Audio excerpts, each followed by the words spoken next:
নমস্কার বন্ধুরা, বাংলার ইনভেস্টর ইউটিউব চ্যানেলে আপনাদের সবাইকে স্বাগত জানাই। চ্যানেলে প্রথমবার এসে থাকলে চ্যানেলটা অবশ্যই সাবস্ক্রাইব করে রাখবেন এবং তার সঙ্গে সঙ্গে পাশে থাকা বেল আইকন টিপে অল অবশ্যই সিলেক্ট করে রাখবেন। চলুন এই ভিডিওটা শুরু করা যাক। এই ভিডিওর টপিক কি হতে চলেছে, আগামীকাল মানে সোমবার থেকে আমাদের যে শেয়ার মার্কেট সেটা ওপেন হয়ে যাচ্ছে। তো সামনের সপ্তাহে কোন কোন ইম্পর্টেন্ট ট্রিগার পয়েন্ট গুলো রয়েছে যেইগুলো মার্কেটকে বড় মুভ দিতে পারে, এবং তারই সঙ্গে সঙ্গে এই উইকেন্ডে এমন কিছু খবর এসেছে যার কারণে মার্কেটে প্রভাব পড়তে পারে। তো এই সমস্ত কিছু ডিটেলস এই ভিডিওতে কভার করব। তবে তার আগে চলুন দেখে নিই যে এই সপ্তাহে বাজারে কি কোনো ছুটি। এইখানে দেখতে পাচ্ছেন আমরা এই ছুটির যে ক্যালেন্ডার সেটা খুলে নিয়েছি। এর আগের যে ছুটি এটা ছিল 14 এপ্রিল 2026, এবং এর পরের যে ছুটি এটা দেখতে পাচ্ছেন কবে রয়েছে, এই 1 মে 2026-এ রয়েছে। আর এটা এই সপ্তাহে পড়ছে না, পরের সপ্তাহে পড়ছে, অর্থাৎ এই সপ্তাহে বাজার পুরো 5 দিনই খোলা থাকবে। এরপরে চলুন দেখে নিই আমাদের বাজার গত সপ্তাহে কেমন পারফর্ম করেছে। এই শুক্রবার দিনেও নিফটি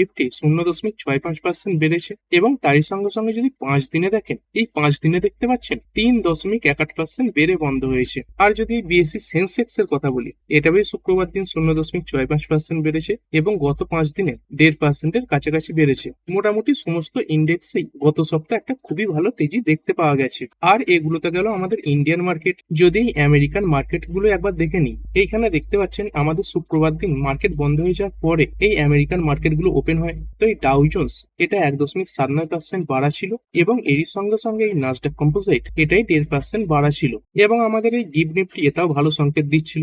দেখতে পাচ্ছেন এই 2%-এর কাছাকাছি বেড়ে বন্ধ হয়েছিল, এই 24,700-র কাছাকাছি পৌঁছে গিয়েছিল। এবং কি কারণে মার্কেট বাড়ছিল তো এর আগের ভিডিওতে ডিটেলসে কভার করেছি। এই শুক্রবার দিন আমাদের ইন্ডিয়ান মার্কেট বন্ধ হয়ে যাওয়ার পরে এই ইরানের তরফ থেকে অফিসিয়াল বক্তব্য সামনে আসে যে লেবানন এবং ইসরায়েলের মধ্যে সিজফায়ার ঘোষণা হয়ে যাওয়ার কারণে তারা এই স্টেট অফ হরমুজ এটাকে পুরোপুরিভাবে ওপেন করে দিচ্ছে। এবং এই খবরে গ্লোবাল মার্কেটে তেজি এসে গিয়েছিল। কিন্তু এই ইরান তারা স্টেট অফ হরমুজ এটাকে ওপেন রাখার কথা বললেও এই ট্রাম্প কিন্তু বলে দিয়েছিল তারা তাদের দিক থেকে এই যে ব্লকেড সেটা খুলবে না, এই ব্লক তারা করেই রাখবে কতক্ষণ পর্যন্ত, যতক্ষণ না পর্যন্ত ইরানের সঙ্গে একটা ফাইনাল ডিল সাইন হচ্ছে। আর বর্তমানে কি অবস্থা রয়েছে, এই আমেরিকা যখনই ঘোষণা করেছে যে তারা তাদের দিক থেকে এই যে ব্লকেড এটা সরাবে না, তারপরে এই ইরান তারাও আবার ইউটার্ন নিয়েছে, তারাও বলছে এই যে স্টেট অফ হরমুজ সেটাকে তারা ক্লোজ করেই রাখবে। মানে পুরো 180 ডিগ্রি ঘুরে গেছে, এটা দেখতে পাচ্ছেন। এবং আজকে এই যে যুদ্ধটা সেটা কিন্তু প্রায় 50 দিনে পৌঁছে গেল, যদিও এখনই সিজফায়ার চলছে। এই স্টেট অফ হরমুজও দেখতে পাচ্ছেন এই যে জাহাজ চলাচল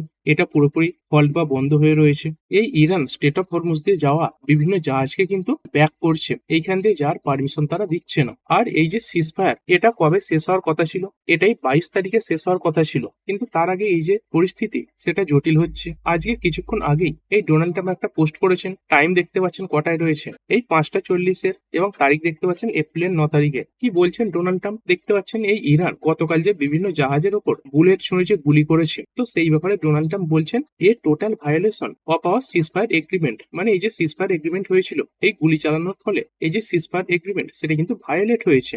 এবং যে সমস্ত জাহাজের উপর গুলি ছোড়া হয়েছিল দেখতে পাচ্ছেন তাদের মধ্যে একটা ফ্রান্সের জাহাজ রয়েছে, এবং তারই সঙ্গে সঙ্গে একটা এই ইউনাইটেড কিংডমের মাল বোঝাই জাহাজ ছিল। এবং তিনি এটাও বলছেন আমেরিকা থেকে এই নেগোসিয়েশনের জন্য এই আমেরিকার রিপ্রেজেন্টেটিভরা এই ইসলামাবাদ পাকিস্তানের উদ্দেশ্যে রওনা দিয়েছেন, এবং আগামীকাল সন্ধ্যাতেই সেখানে পৌঁছে যাবেন। কিসের জন্য, দেখতে পাচ্ছেন ফর নেগোসিয়েশন। তারপরে তিনি এটা বলছেন ইরানের স্টেট অফ হরমুজ এটাকে ব্লক করার কথা বলেছে, তার আগে থেকেই আমেরিকা এটাকে ফুললি ব্লক করে রেখে দিয়েছে। তার সঙ্গে সঙ্গে এটাও বলছে যে স্টেট অফ হরমুজ এটাকে ব্লক করে রেখে দেওয়ার জন্য এই ইরানের এই $500 মিলিয়ন করে পার ডে ক্ষতি হচ্ছে, যেখানেই আমেরিকার কোনো ক্ষতি হচ্ছে না। তার সঙ্গে সঙ্গে তিনি এটাও বলছেন অনেক জাহাজকেই আমেরিকা রেস্কিউ করে এই জায়গাটা দিয়ে পারও করে দিয়েছে, যেমন তার মধ্যে অনেকেই আমেরিকা, টেক্সাস, লুসিয়ানা, আলাস্কার জাহাজ ছিল। তারপরে কি বলছেন, we are offering a very fair and reasonable deal. এই আমেরিকা তারা তাদের দিক থেকে খুবই যুক্তিসঙ্গত একটা ডিল সামনে রাখছে, and I hope they take it. তিনি আশা করছেন এটাই ইরান গ্রহণ করবে। কিন্তু তারপরে দেখতে পাচ্ছেন প্রতিবারের মতোই হুমকি দিয়ে দিয়েছেন। কি হুমকি দিয়েছেন, দেখতে পাচ্ছেন if they don't, the United State is going to knock out every single power plant and every single bridge in Iran. যদি ডিল ইরান অ্যাকসেপ্ট না করে তাহলে ইরানের প্রতিটা পাওয়ার প্ল্যান্ট এবং তার সঙ্গে সঙ্গে প্রতিটা ব্রিজে এই আমেরিকা অ্যাটাক করবে। আবার দেখতে পাচ্ছেন বলেছে no more mister nice guy, আর ভালো সাজার দরকার নেই। তারপরে তিনি এটা বলছেন ইরান আমেরিকার কাছে প্রথমে এই সিজফায়ারের জন্য গিয়েছিল, নেগোসিয়েশনের জন্য গিয়েছিল, কিন্তু এই প্রথমে এলেও তারা এই যে ডিল এটা অ্যাকসেপ্ট করতে রাজি হয়নি। আর এই ইরানের সঙ্গে আমেরিকার এই যে কনফ্লিক্ট এটা দীর্ঘদিনের, দেখতে পাচ্ছেন 47 বছর ধরে এই কনফ্লিক্ট চলছে। তিনি এটাও বলছেন এর আগের প্রেসিডেন্ট গুলোরই দরকার ছিল ইরানের সঙ্গে এই ঝামেলা পুরোপুরি মিটিয়ে দেওয়া, কিন্তু তারা সেটা করেনি। এই ট্রাম্প এই যে ঝামেলা এটা পুরোপুরি মেটাবে। It's time for the Iran killing machine to end, president Donald Trump. তো আশা করছি ডোনাল্ড ট্রাম্প কি বলেছেন পুরোটা সেটা বোঝাতে পেরেছি। আর এরপরে ইরান তারা কি বলছে, এই ইরানও দেখতে পাচ্ছেন এরাও কিন্তু আমেরিকাকে এই সিজফায়ার ব্রিচের ব্যাপারে অ্যাকিউজ করেছে। এই ইউএস কি করেছে, এই যে স্টেট অফ হরমুজ এটাকে ব্লক করে রেখে দিয়েছে। তো এই ব্যাপারটাকে ইরান বলছে যে এর ফলে এই যে সিজফায়ার সেটা আগেই ভঙ্গ হয়ে গেছে। মানে এবার এই আমেরিকার যে নেগোসিয়েশন টিম এই পাকিস্তানে যাচ্ছে, সেখান থেকে কি আউটকাম আসে এটা কিন্তু মার্কেটকে বড় একটা মুখ দেবে। তারই সঙ্গে সঙ্গে যদি কোয়ার্টার পর রেজাল্টের ব্যাপারে কথা বলি, এই উইকেন্ডে অনেক কোম্পানি তাদের নাম্বার পেশ করেছে, এবং বিশেষ করে যদি কথা বলি এই এইচডিএফসি ব্যাংক এরা তাদের নাম্বার পেশ করেছে, মোটামুটি একটা ভালো নাম্বারই এই কোম্পানি পেশ করেছে। এবং তারই সঙ্গে সঙ্গে আইসিআইসিআই ব্যাংক এরাও তাদের নাম্বার পেশ করেছে, এবং এই আইসিআইসিআই ব্যাংকের নাম্বার এইচডিএফসি ব্যাংকের থেকেও ভালো ছিল। এবং তারই সঙ্গে সঙ্গে নিফটি ফিফটিতে এই দুটো কোম্পানির বড় ওয়েটেজ রয়েছে। এই এইচডিএফসি ব্যাংকের রয়েছে প্রায় 11% কাছাকাছি, এবং আইসিআইসিআই ব্যাংক এদের রয়েছে 8.42% কাছাকাছি। দুজনের মিলিয়ে প্রায় 20% ওয়েটেজ রয়েছে। তো এই দুটো ব্যাংকের যেমন মুভমেন্ট আগামীকাল দেখা যাবে, সেই হিসাবে কিন্তু নিফটি ব্যাংক এবং তার সঙ্গে সঙ্গে নিফটির মুভমেন্টও দেখা যেতে পারে। এরা কিছুটা হলেও এই যে মার্কেট সেটাকে কিন্তু কন্ট্রোল করতে পারে। তাছাড়াও এই সপ্তাহে অনেক বড় বড় কোম্পানি তাদের নাম্বার পেশ করবে, এবং মোটামুটি 64 থেকে 65 খানা বড় বড় কোম্পানি রয়েছে। যেমন তাদের মধ্যে কি রয়েছে, এই রিলায়েন্স ইন্ডাস্ট্রি রয়েছে, তার সঙ্গে সঙ্গে ইনফোসিস রয়েছে দেখতে পাচ্ছেন, অ্যাক্সিস ব্যাংক রয়েছে। যেমন এই সোমবার দিন দেখতে পাচ্ছেন এই গ্রো ব্যাংক অফ মহারাষ্ট্র, তারপরে নাভকার কর্প রয়েছে, নেলকো, পিএনবি গিটস, তারপরে পিএনবি হাউসিং রয়েছে, এসএমএল মাহিন্দ্রা, উগ্র ক্যাপিটাল এইগুলো পেশ করবে। তারপরে এই মঙ্গলবার দিন মানে এপ্রিলের 21 তারিখে 360 ওয়াম, তারপরে Cyient DLM, central mine planning and design institute, HCL tech, Mahindra EPC, তারপরে নেসলে ইন্ডিয়া রয়েছে, পারসিস্টেন্ট সিস্টেম রয়েছে, পাওয়ারিকা রয়েছে, রাজরতন গ্লোবাল, তারপরে Sunteck realty, transformers and rectifiers, Tata Elxsi রয়েছে, টাটা ইনভেস্টমেন্ট, এগুলো তাদের নাম্বার পেশ করবে। তারপরে এই বুধবার দিনে কারা রয়েছে, এই ভারত কুকিং কোল, তারপরে ডেল্টা কর্প দেখতে পাচ্ছেন, Havells India, LNT technology service, Maharashtra scooter, Oracle financial service, তারপরে SBI life, Tata communication, tech Mahindra, Trent, এরকম কিছু নাম্বার রয়েছে। তারই সঙ্গে সঙ্গে এই যে ট্রেন্ড এটা দেখতে পাচ্ছেন এই বোনাস ইস্যুর ব্যাপারে কনসিডার করতে পারে। তারপরে বৃহস্পতিবার দিন কাদের নাম্বার রয়েছে, Aditya Birla Sunlife AMC, Adani energy solution, Bluestone jewellery, তারপরে সিআইই ইন্ডিয়া রয়েছে, Cyient, IEX, Infosys, health, Mahindra logistics, Sterling and Wilson, তারপরে টাটা ক্যাপিটাল দেখতে পাচ্ছেন, Tata tele service, UTI AMC, এগুলো রয়েছে। তারপরে শুক্রবার দিন রয়েছে আদানি গ্রিন এনার্জি, তারপরে এই Atul, Canfin homes, Chennai petro, DCB bank, IndusInd bank, LNT finance, MNM finance, MRPL, Shriram finance, supreme petrochem রয়েছে, Tanla platform, Tamilnadu news print, Wendt, তারপরে জেনসার টেক, এইগুলো রয়েছে। এবং এই শনিবার দিন কাদের রয়েছে, এই অ্যাক্সিস ব্যাংক, তারপরে আইডিএফসি ফার্স্ট ব্যাংক রয়েছে, ইন্ডিয়া সিমেন্ট, এসবিএফসি, এরা তাদের নাম্বার পেশ করবে। এবং বিশেষ করে এই সপ্তাহটা আইটি কোম্পানিগুলোর জন্য গুরুত্বপূর্ণ হতে চলেছে। অনেক আইটি কোম্পানি তাদের নাম্বার পেশ করছে, যেমন বড় বড় দেখতে পাচ্ছেন ইনফোসিস রয়েছে, এইচসিএল টেক এবং এলটিআই মিন্ট্রি। আর এরপরে দেখবো ক্রুড অয়েল। এখন তো এই ক্রুড অয়েলের যে ট্রেডিং সেটা বন্ধ রয়েছে, কিন্তু যখন খবর এসেছিল ইরান তাদের দিক থেকে স্টেট অফ হরমুজ যেটাকে ওপেন করে দেবে, তারপরে ক্রুড অয়েলের প্রাইসে বড় ক্যাশ দেখা গিয়েছিল।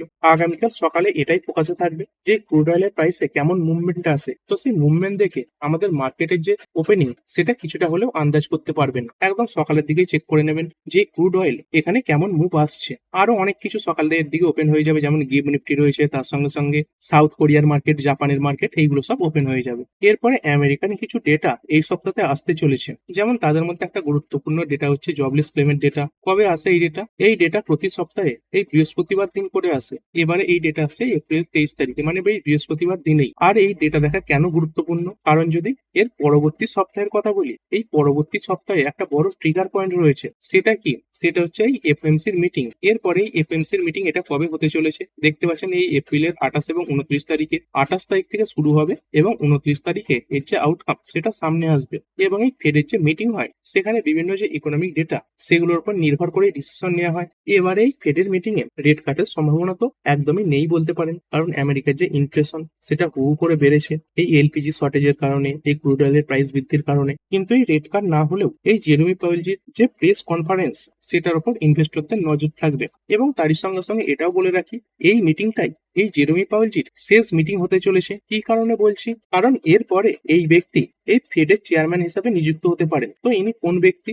দেখতে পাচ্ছেন নাম কেভিন ওয়ার্স। তো এই ব্যক্তি এনার যে নমিনেশন সেটা জমা দিয়েছেন। তো এই নমিনেশন এটা যদি অ্যাকসেপ্ট হয়ে যায় তাহলে এটা এই জেরেমি পাওয়েলজির শেষ মিটিং হতে পারে। কিন্তু ধরুন এই যে নমিনেশন এটা অ্যাকসেপ্ট হতে একটু দেরি হলো, তাহলে পরের মিটিংও এই জেরেমি পাওয়েলজি তিনি কিন্তু এই পদে থাকতে পারেন। আর এটা তো জানেন এই জেরেমি পাওয়েলজির সঙ্গে ডোনাল্ড ট্রাম্পের মতামতের কোনো মিল হয় না। এখানে দেখতে পাচ্ছেন ডোনাল্ড ট্রাম্প হুমকি দিয়ে রেখেছেন, Trump threatens to fire Fed chair Powell if he does not step down by May 15। মানে যদি মে মাসের 15 তারিখের মধ্যে এই ফেডের চেয়ারম্যান তিনি এই পদ থেকে সরে না দাঁড়ান, তাহলে ডোনাল্ড ট্রাম্প তাকে এই পদ থেকে সরিয়ে দেবেন। আর এরপরে আমাদের ইন্ডিয়ার এফআইআই এবং ডিআই এর ডেটা। এই এফআইআইটা অল্প কিছুদিন হলো কেনা শুরু করেছিল। এই 10ই এপ্রিল 672 কোটির কিনেছিল। তারপরে দেখতে পাচ্ছেন 15 এপ্রিল ওই 600 কোটির কাছাকাছি কিনেছিল।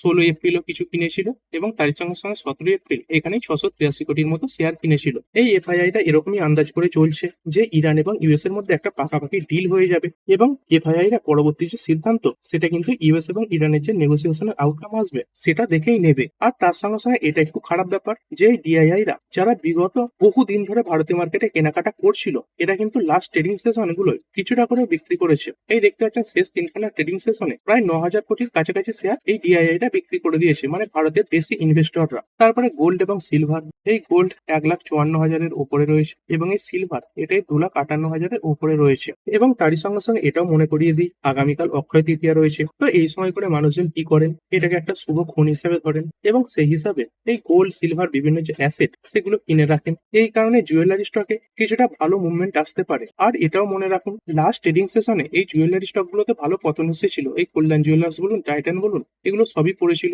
এবং এই পড়ার পেছনে কারণ কি দেখতে পাচ্ছেন, কারণ এই ইন্ডিয়ান ব্যাংকগুলো তারা এই গোল্ড এবং সিলভারের যে ইম্পোর্টস সেটা বন্ধ করে দিয়েছে।